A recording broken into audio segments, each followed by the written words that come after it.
New Philanthropy Capital. Welcome, everyone, and thank you for joining us for the conversation this afternoon. I'm Angela Kail, Director of Consulting here at NPC, and I'm very pleased to be here today to talk to David Knott, CEO of the National Lottery Community Fund. It could be argued that David has one of the most important jobs in the charity sector, as the fund gives out a grant every 7 minutes. David was appointed CEO in October 2021, having been a civil servant, with his most recent civil service post as the Director for Civil Society and Youth at the Department for Digital Culture, Media and Sport. NLCF is the largest funder of community activity in the UK. Last year, spending nearly 600 million on helping people have street parties, get into employment, tackle loneliness, and mitigate the impacts of climate change, amongst many, many other things. Last year, David announced that NLCF would start work on its new strategy to take it up to 2030. To inform that, NLCF has been talking with a large range of stakeholders across the sector, visiting them, asking for their opinions online, and holding a number of events. And at the same time as NLCF has been thinking about its way forward, it's been a really tough time for the charity sector, with the cost of living crisis hitting many charities before they've really had a chance to recover from the pandemic. I'm sure both NLCF's new strategy and its response to the cost of living crisis will be among the issues we talk about today. I'm also sure that you all have a lot of questions to ask David. So please put them in the Q&A box, and I'll be making sure as many of those as possible go to David. So, as I said in the introduction, David, you spent a lot of last year talking to organisations up and down the country. Can you tell us what has surprised you most about joining the charity sector? We should have, after more than a few years of this, we should be able to start better than that, should we? Look, thank you, Angela. It's an utter delight to be here. And though I can only see myself on the screen, I know there's a huge number and breadth and diversity of our sector here today. So really looking forward to that discussion and questions. Yeah, I joined and was appointed Chief Executive here at the National Lottery Community Fund in November 2021. So one of the first things I wanted to do was to get out and about and to see the incredible projects, talk to communities, hear from people firsthand. I've been in Northern Ireland, in Scotland, Wales, right across England. We fund, as you said in your introduction, about £600 million of activity, a grant every 7 minutes during this call. 8 or 9 projects somewhere in the UK will be funded by the lottery to make something amazing happen. And I went around and have listened to projects that are doing things, incredible things, helping people around health, ageing, loneliness, doing a lot of support to build, develop, renew community facilities, helping young people in places like Falls Road or Shankle Road in Belfast come together and work on issues around their future.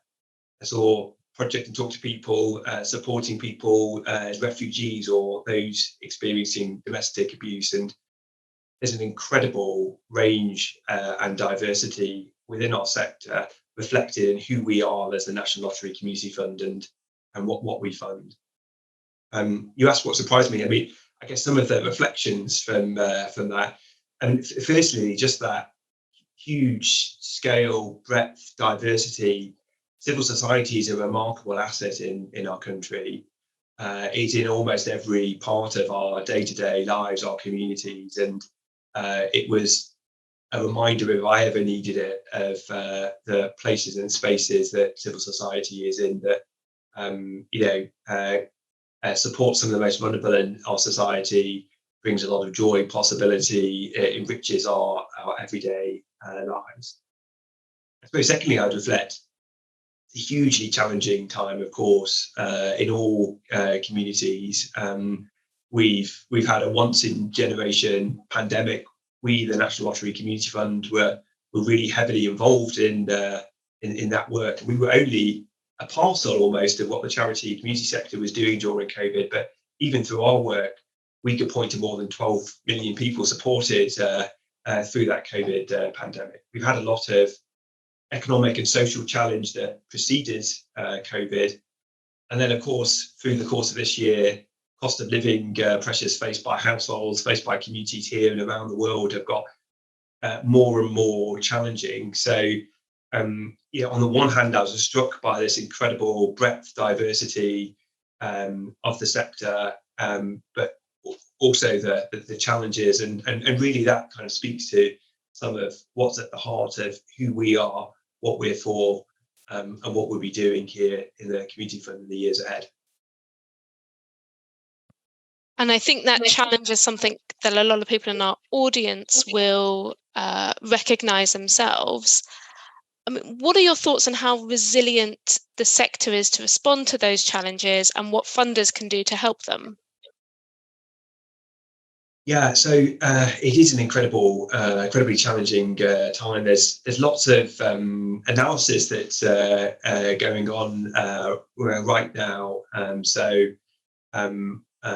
We've been hearing from umbrella bodies like NCVO and Akivo. There's lots of research and analyses like from Pro Bono Economics.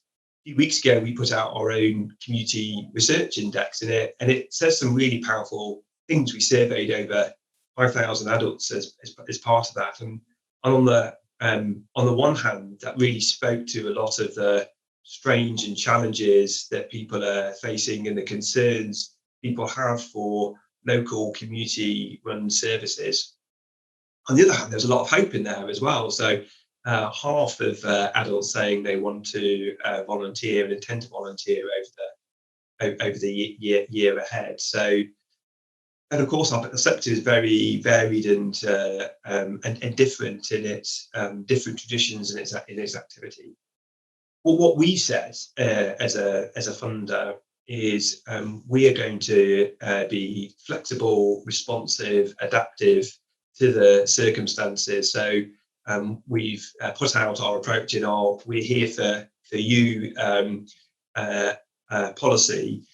We've said we'll be very will allow a lot of variations, additional support for grant holders. We'll allow additional grant awards for our National Lottery Awards across all our England, Scotland, Wales, Northern Ireland programmes. But we've also been looking at the data that tells us what's actually really happening in communities at the moment. And we're looking at our awards around things that people would resonate and feel are around cost of living. So our work on energy, on food, on poverty relief, on welfare. And the start fact I can say is this year we'll be funding more in those areas of very high intensive needs than we did in the first year after the COVID-19 pandemic. So we're absolutely here as a funder. We'll be flexible, adaptive, responsive to the circumstances, and really reflect that we understand the challenges that are faced by communities and charities at this point. I'm sure a lot of the audience will be pleased to hear that you'll be more flexible and more responsive, and that there'll be that adaptation there.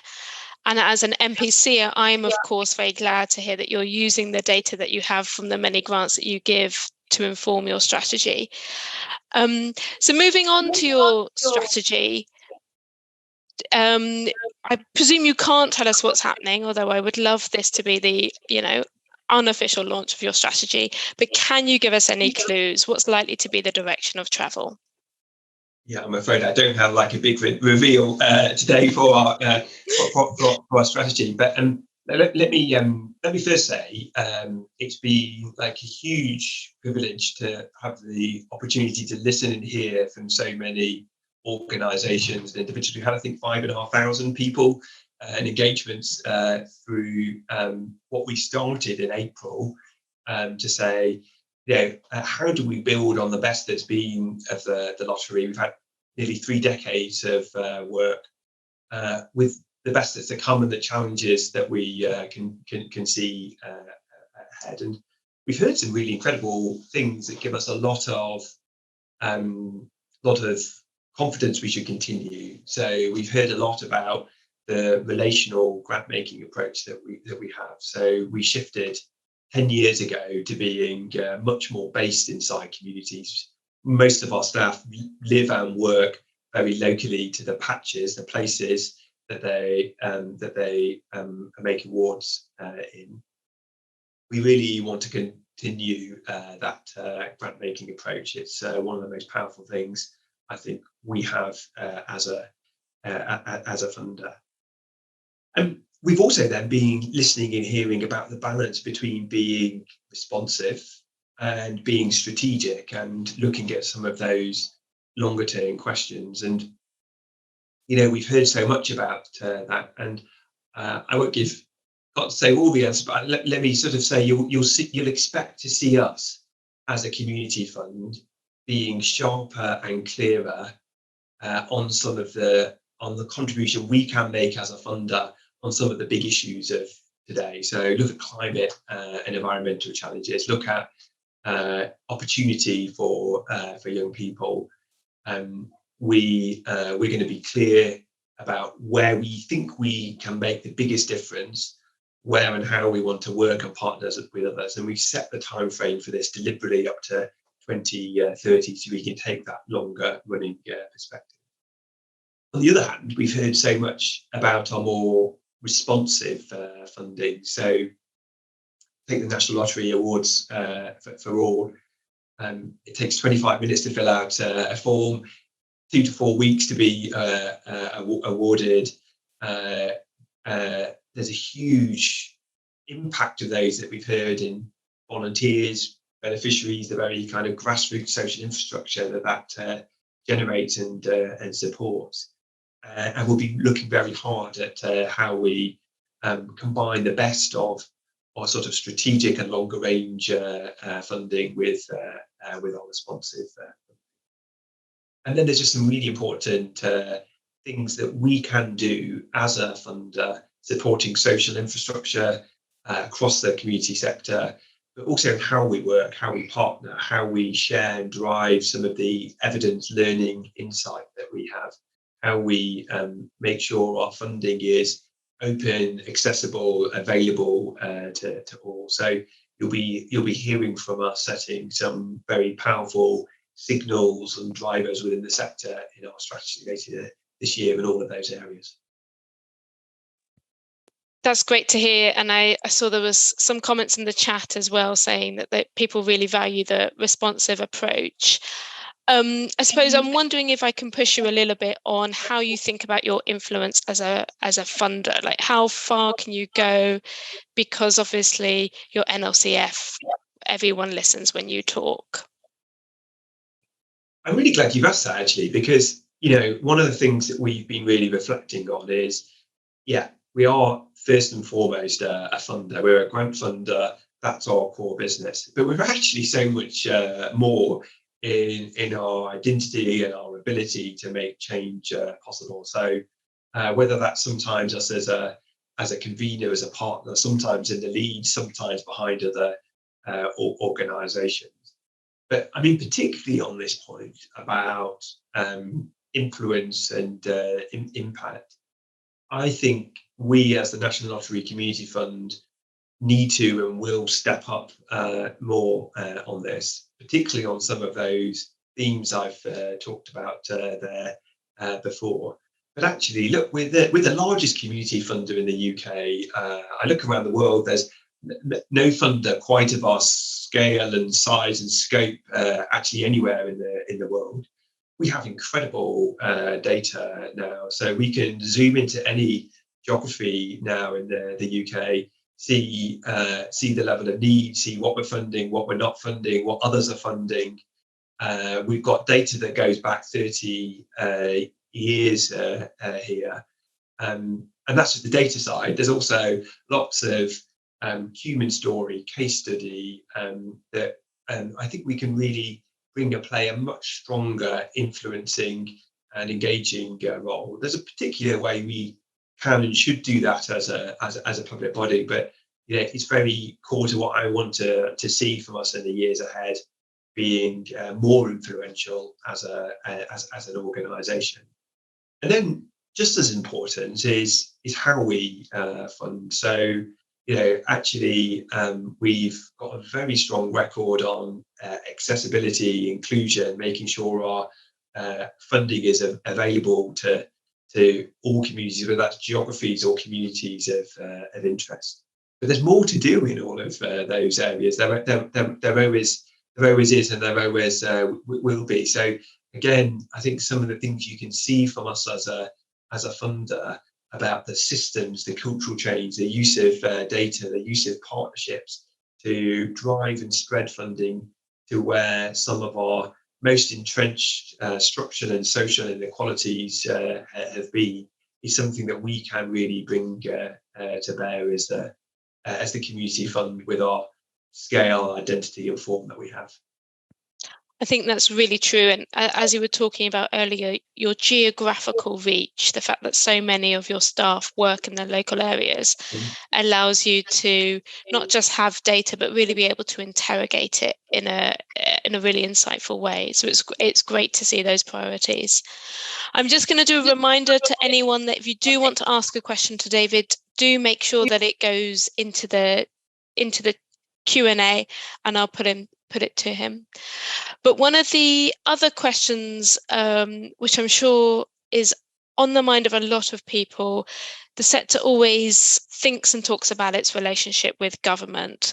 And obviously previously, as one of our sort of main civil servants, you've got real insight into that. So I'm interested in your perspective on that. Do you think the government pays us enough attention? Are there ways of engaging with the government that this sector could perhaps do more of?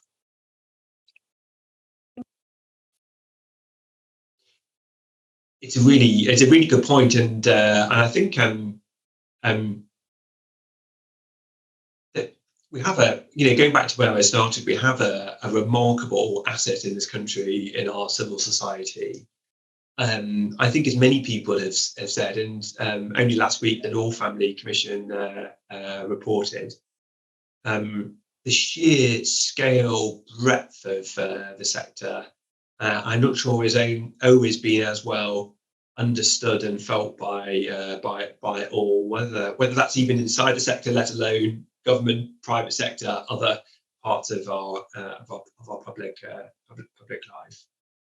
I think there are a couple of very core traditions inside civil society, and they have a different relationship, I suppose, when you think about that relationship with government. So obviously there's a very strong tradition, actually stronger here in the UK than many other countries, of the charitable sector involved in service delivery and public services. So the very heart of education, health, local government, justice, welfare services, and that role has particularly grown actually in the last few decades. So you can rarely find a part of some of our core public service delivery where you won't have civil society really at the core of that.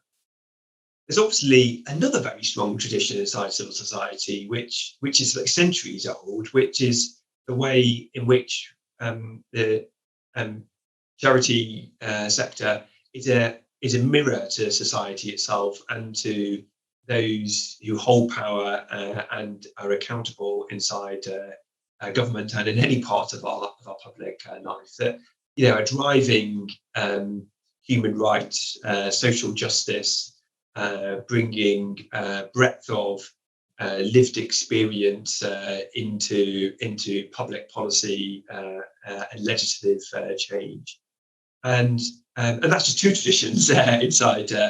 And of course, you can immediately see there are different relationships that those traditions are going to have inside government. I suppose if I take a little bit more kind of grounded into the here and now. I mean, here in England, I think many people on the call are from England charities and community groups. Have a Minister Stuart Andrew, who seems to have a very strong understanding, personal track record inside charity sector. So I note and observe that, and I would say that's a very encouraging sign here.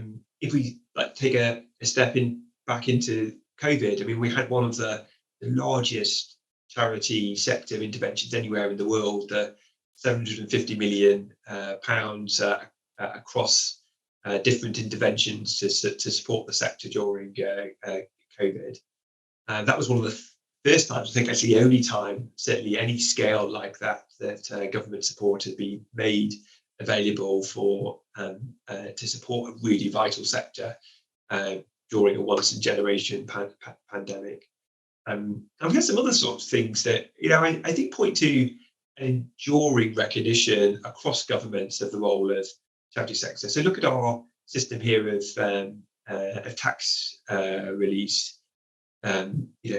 That's been running since the mid-1990s in quite a sophisticated way. Many other countries around the world don't have something so equivalent. Even the lottery here, and the way in which now we're coming up next year to the 30th year anniversary, and the role that the National Lottery has played in charities in arts, sports, heritage, community. We have a growing dormant assets scheme. There may be organisations on the call who've benefited from or understand the possibility there. Again, that took a lot of work from a lot of different ministers over a long time to develop and expand that scheme. So I suppose I would say recognising the different traditions within the sector, the different roles and tensions that sometimes play out inside those relationships, thinking about where we stand right now and recent track record, but also just looking back, it shows me that there's more positive and more to build from here. And I think some of those things inside the Law Family Commission, there's also been said elsewhere about what measures matters, is something I think could make a real difference to be able to increasingly show actually the core, vital, measurable role that voluntary community social enterprise sector organisations play right across the UK in everybody's daily lives. That's great, David. Thank you. Earlier, you were talking about your commitment to, I think you were talking about tackling injustice. One of the things that NLCF did to help tackle injustice was to set up the Phoenix Way Fund, which was targeting funding to Black and ethnic minority-led groups in summer 2021. Now, I think I'm right in saying that no money has been distributed so far, but will any of it be spent in 2023? And can you give us an update on where we are on that? Sorry, David, you're on mute again. Am I unmuted now? I think Great. I'm being muted by somebody when you're speaking, so I'll try to. I'll distinguish between the Phoenix funds and our long-term commitment there. So during COVID, we worked with the Phoenix partnership to make money available and to expand that to new partners and new parts of the sector, and learned a huge amount from that, and learned also about what we need to do as an organisation in our own systems and practice, strengthen some of our data awareness, some of our reach, building on some of those local connections we've talked about before. And what we've done is we've allocated a much larger amount. £50 million is actually the largest programme of its nature and form here in the UK, specifically targeted at Black and minority ethnic beneficiaries and led organisations. We're working with the Phoenix partners very closely on the launch and design of that. I can give my absolute guarantee that that money is coming and will be getting out. It's taken a little longer than we had hoped to get there, but we're getting there, and it's going to be a really exciting program, which is actually kind of really core to our own ambitions here, to make sure National Lottery money is available and open to all. We reach all communities across the UK. Is there anything in the lessons that you've learned about why it's taken a bit longer that perhaps can be sort of generally shared with the sector? Yeah, I mean, so I suppose we are a big organisation, and change and systems change takes time. We're also a big organisation that's had a extraordinary response during the COVID pandemic. It seems a long time ago, doesn't it? But it's only really the spring that we, and as a chief executive, it's only really from the spring that I've been able to really get out and get us as an organisation back together again. So, and sometimes some of these things are to make big things happen and to make big system changes possible. They do take a little bit longer than people may sometimes hope for. I feel that too. I've been working closely with the Phoenix partners, so I think a little bit of patience, a little bit of forgiveness for some of the extraordinary circumstances that we've all been working for. We're getting there, and we'll see that all soon. I think as someone who runs a lot of projects, I can definitely agree with these things often take longer than you think point of view. But slightly linked to that, we've had a question here, which is that the fund has had a vast amount of insight and knowledge from its grant holders. Do you think enough is made of this to inform the sector's work and the public? Are the insights shared enough? Could more be done? So I think so a couple of observations of that. So I think the first thing I would say is I'd encourage anybody, if they have a moment after this, just to go on our website and to look at our own knowledge bank inside there. So we are really regularly publishing reports and insights. So we're doing that often in quite real time. So we talked about cost of living earlier, and we're learning a huge amount through that. We've published just in recent weeks reports around our insights that we've heard from grantees in food banks, warm spaces, those delivering other support services. So go on there, and there's a huge wealth of evidence and insight. You can also look at some of our lessons on some of those larger programs, or on things like lived experience or participatory grant making.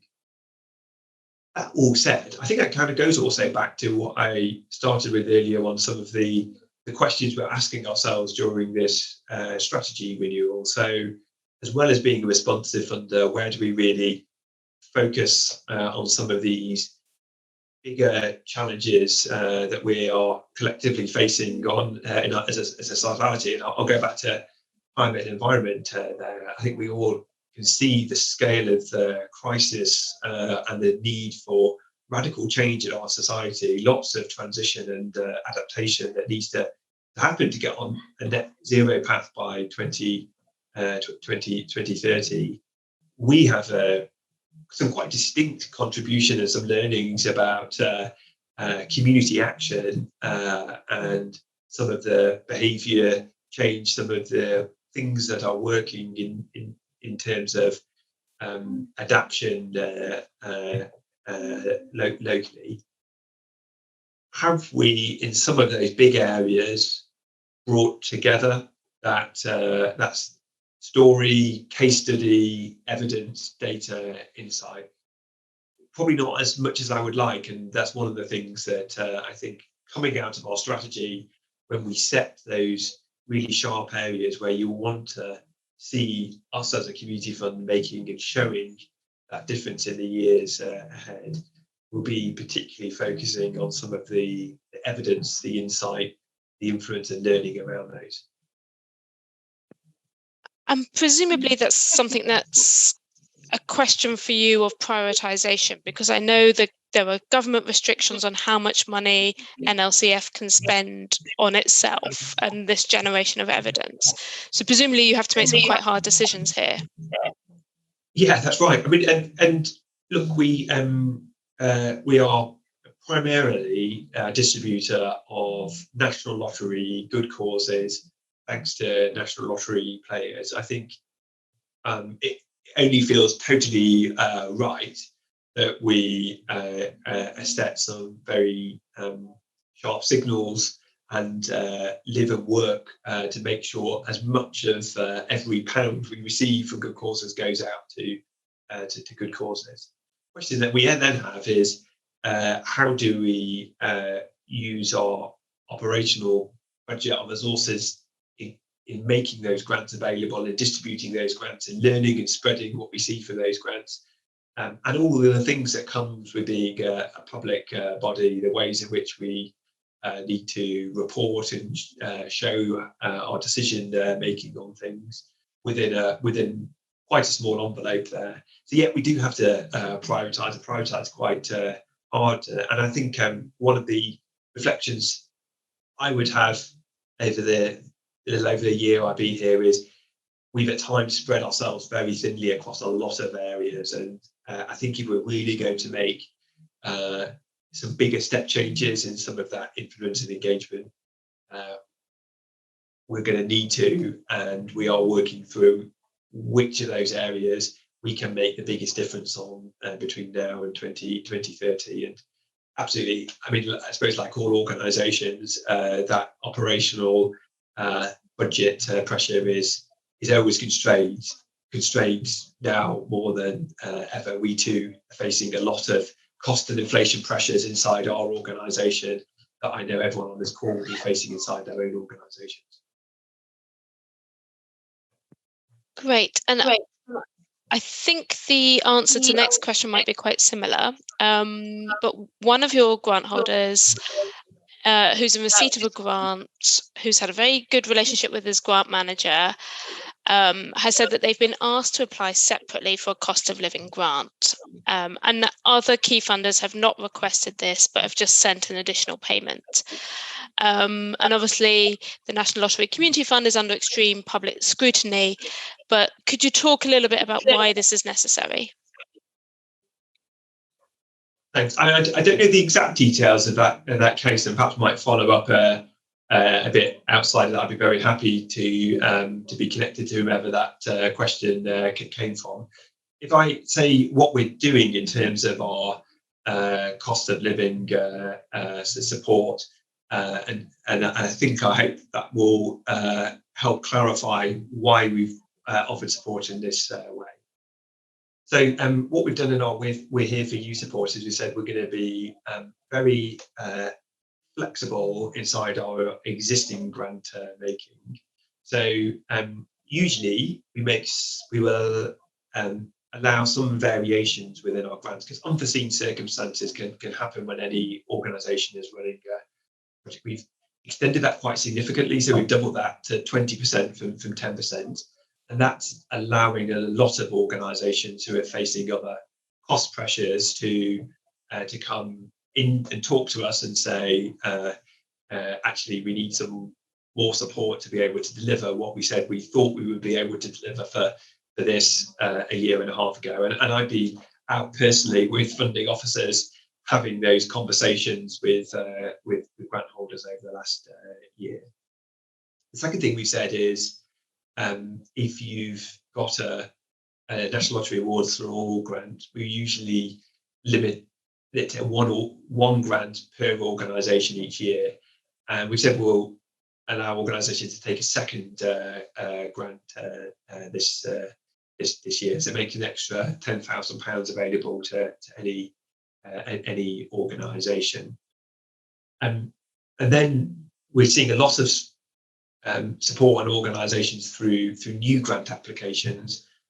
That was my point earlier, that actually on all of those indicators around energy, food, poverty, welfare relief, we're publishing in our accounts, but it's a very big number, and it's bigger than the number that we supported in those areas in the year after the COVID-19 pandemic. So I'd be happy to follow up on the individual case, but just to explain, I suppose that's where our policy is focused on, being flexible and varying to a much greater extent existing grant holders facing inflationary pressures to allow additional grants, but keeping all the rest of our funding available.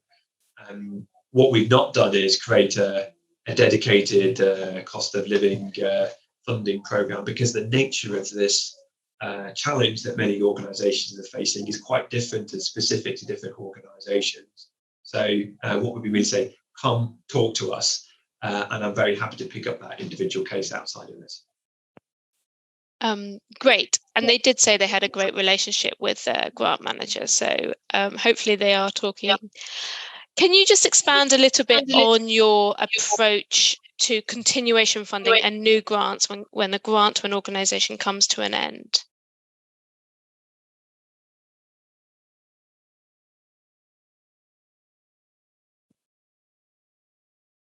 Sorry, David, you're still on mute. Sorry. You're being muted because I think there's a bit of an echo, so when I talk, someone's muting you. Okay, I'm sorry. Right. Yeah, it's a fascinating tension to which there isn't a perfect answer to this question. We'll be looking at it again right now, because let me just sort of tease out a couple of dimensions to it. So on the one hand, we really as an organisation want to make sure we're open, accessible, available to all, to communities and organisations that we haven't always funded, or maybe they're coming in new, or changing something that they hadn't delivered previously.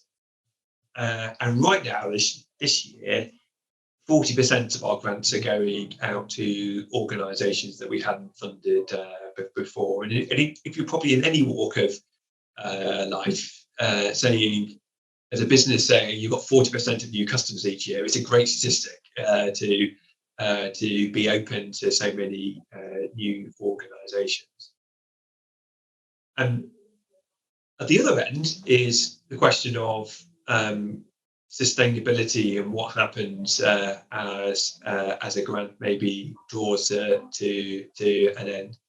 We do fund a lot of organisations. We do fund over a long period of time. So some of our grants may be running for as long as 10 years, and some exceptions even longer.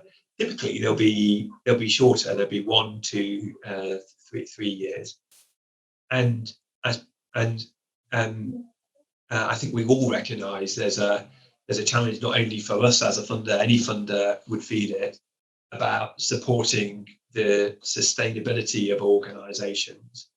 I would just say we carry that responsibility and that tension very much in every part of our activity. Again, our wonderful funding officers, funding managers who are out holding those grant relational conversations with our grantees often spend a lot of time and support in thinking about some of the sustainability opportunities for organisations after a grant from us has maybe come to an end. So I think it's a question that's going to be enduring. It's never going to have a complete and perfect answer to, and for us, there's some balance between the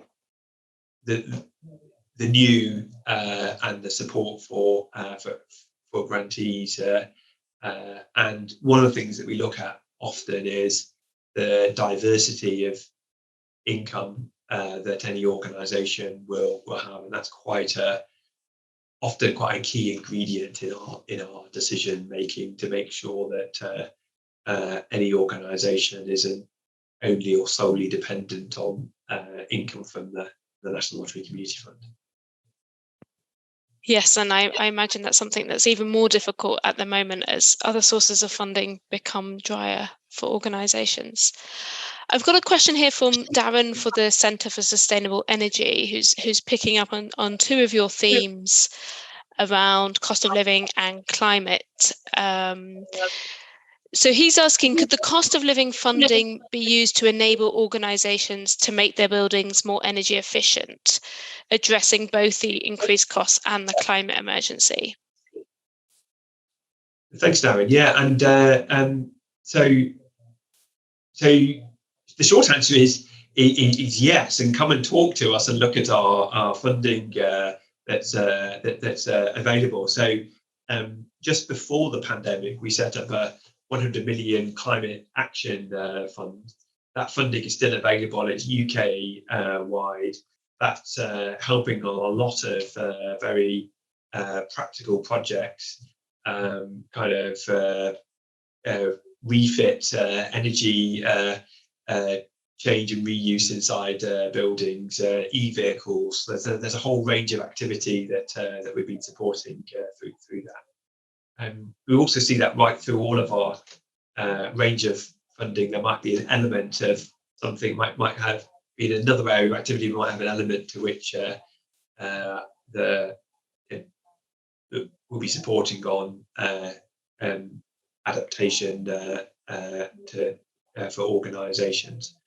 I mean, the question there, I think, referred to cost of living. It's a fascinating example, isn't it? Because we look at the cost of living crisis very much from the immediate issues and challenges experienced by households, communities, charities at this point in time.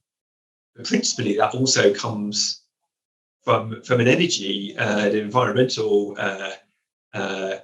challenge, doesn't it? And I think some of the solutions that are behind the causal factors that we're experiencing in this cost of living challenge point to what we need to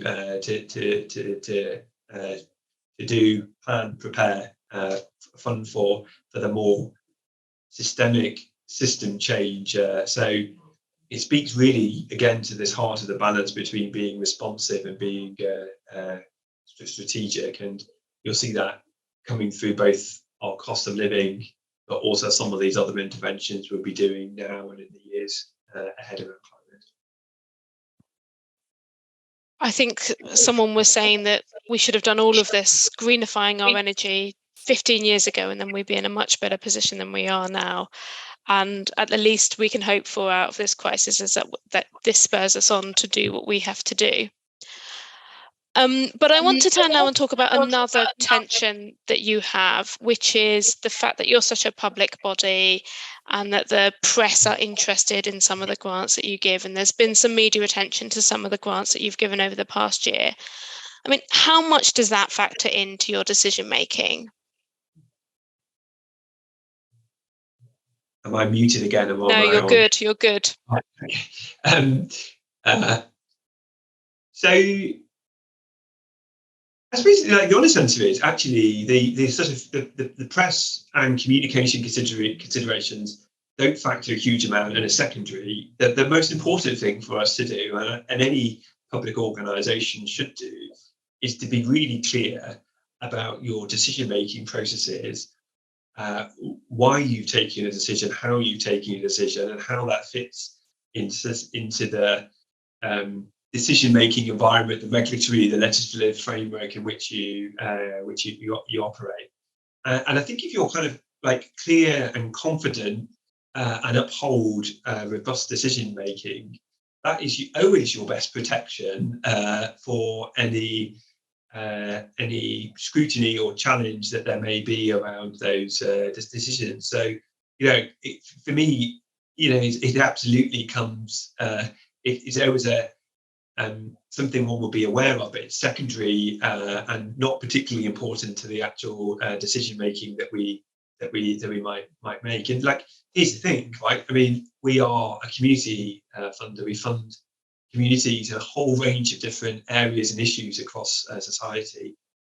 I mean, we we have huge debates in our society about people hold lots of different views and different perspectives on things, and we're going to reflect that through our funding. Not everybody is going to agree or like the funding programs that we may support or make possible, but that's the nature of a modern and healthy society that is also having quite big debates on lots of topics around our social and personal identity. So for me, the thing that I know is going to keep at the forefront of my mind and us as an organisation is that we're really clear about our decision making, and we uphold that at every point in time.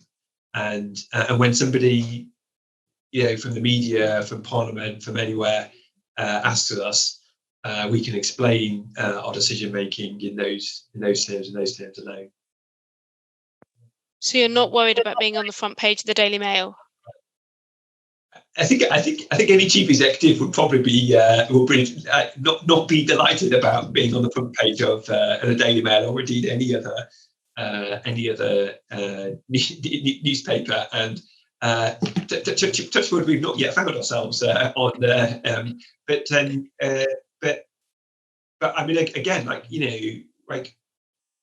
we've got to. There's an incredible privilege of being able to do the work that we're able to do here as the National Lottery Community Fund. The scale and reach that is made possible thanks to National Lottery players. I use that word privilege. It feels an incredible thing that I feel very lucky to be here along with my colleagues to make that possible each day. Like with anything that carries responsibility, and I think that primary responsibility is for us to be serious, sincere, earnest in making decisions in a right, proper, effective way, and being willing to stand up to any scrutiny or challenge that comes to them. But touch wood, I won't be finding myself on tomorrow or next week's front page. Well, it's good to have such a defender of the sector. We've got another question here from Ursula at Rethink Mental Illness. So you've talked about the role that the charity sector plays in delivering services across all areas of society. If you think about this and the lottery's role not to fund what is a statutory requirement, how do you see that playing out over the next 10 years as those boundaries between the state and the voluntary sector blur and work in partnership? So, for example, she's talking about the NHS's transformation plan, where they're asked for funding to deliver pilot projects that they want to become a sustainable part and taken on a statutory provision. It's a really good question from Ursula, I think. Thanks. And there's a term that's used, and it's a little bit of a technical term, but forgive me. Additionality is the term that Parliament has set for the National Lottery, and the idea there is that we should be able to apply an additionality test to the National Lottery, so that we're really clear that anything funded by the National Lottery is something that's additional to, and that wouldn't ordinarily be expected to be funded by core statutory services. Now, it's easy to say, and the actual kind of living by the application of additionality at times when those boundaries are constantly being drawn or redrawn because of changes in what government may or may not fund. Also, just in the way that activity might change. So, I'll give an example. Sometimes people have said we shouldn't have any National Lottery funding supporting projects delivered inside schools. But actually, I know, and I've been and seen many charities and community groups delivering programs that I know would not happen. If they were funded and led only by the school, that are doing things with the support of schools, but providing nutritional, emotional, practical support to parents who really need that help, and they're doing it inside the school setting. So I think it's one of those areas where we as a funder are going to need to constantly reflect and be willing to think about the bigger outcomes that we're trying to achieve here, and to be thoughtful and clear about how we apply that test in our different areas of activity. I suppose, perhaps what this is also driving really at there is, I think we can all see there's a huge draw on and demand for statutory services at a time where for quite a few years it's felt like there's increasingly limited resources, and those boundaries are receding. And I just say that we think very hard about what that means for us, where we can make a difference, but also recognising that I can talk about some of the big numbers of National Lottery funding. We're still a drop in the ocean to government services and government spending. So actually, you will see us in different areas, and the health one I think you're referring to there is a very good example. Will be pragmatic, reasonable, thoughtful, apply a very outcomes-based approach to making sure we can make the biggest difference there. And if there's more you want to talk to me or one of my colleagues about, in that case, very happy to. Well, I'm sure she'll be very pleased to hear that you'll take a pragmatic view to it, and you are obviously in a different space to many other funders in the sector, and sometimes we all need to remember that. I have another question here, which is about the point that you've made about cost of living and inflation levels. Is there any consideration to increasing the level of the community fund grant in line with both? So we work very hard to sweat every pound that we have from the National Lottery payout. So just if I take a step back, when we receive good cause proceeds, we each year are planning a budget against them. We report on that budget publicly. We've this year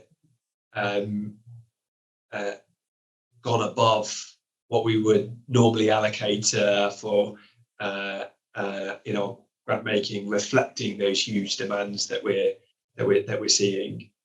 We are dependent on National Lottery proceeds. We're not many funders in the sector are what are called endowed organisations, so they may have physical assets or a financial endowment which they're drawing from. We don't have that. My finance director sometimes reminds me we're technically insolvent because we are making long-term grant commitments dependent on the National Lottery player continuing to play and support the National Lottery.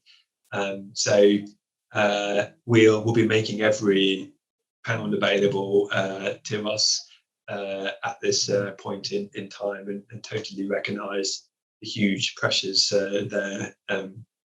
Right across the voluntary community and social enterprise sector. Great. And I think this will probably be my last question. So I will finish on like what makes an application to NLCF stand out? What are you really looking for?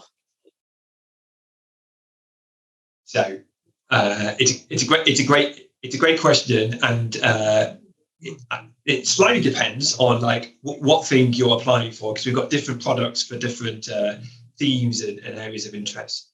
But like most of all, we want to see change. We want to see difference being made possible inside communities. Amazing things happening, and the more you can show us that what you are doing or wanting to do is connecting, is relevant, is making amazing things happen, is supporting some of the most in need in our society.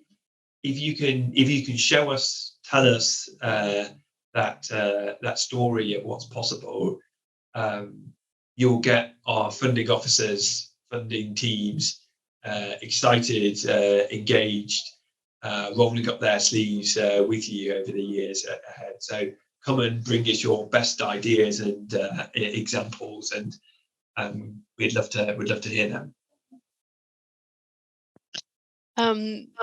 That sounds great, and thank you very much for your thoughts today, David. It's been great to have you here and hear about what NLCF is doing and where it's planning on going. I've certainly picked up the themes of responsiveness, of pragmatism, the need to support people in need, while also trying to keep that focus on long term and how we can have systemic change. I've also picked on the desire to do slightly more with your funding, to influence others, to think about the insights that you have and the special position that the fund has in our society and in our sector, as well as a real love, I think, for the sector and the different works that's going on. For those of you who would like to hear more about NLCF strategy work, I think there are some links in the chat where you can sign up to. There should also be a survey appearing in the chat, which we would appreciate you filling out. So please click on that quickly before the meeting ends. That is your opportunity to give us feedback on today's event, as well as to tell us what you would like to see in other events. And thank you all for coming. Thank all of our funders that allow us to hold these events for the sector. It's really great to be able to hear from some of the big players in the sector and understand and reflect on where we're going next. So thank you all very much for your participation. Bye.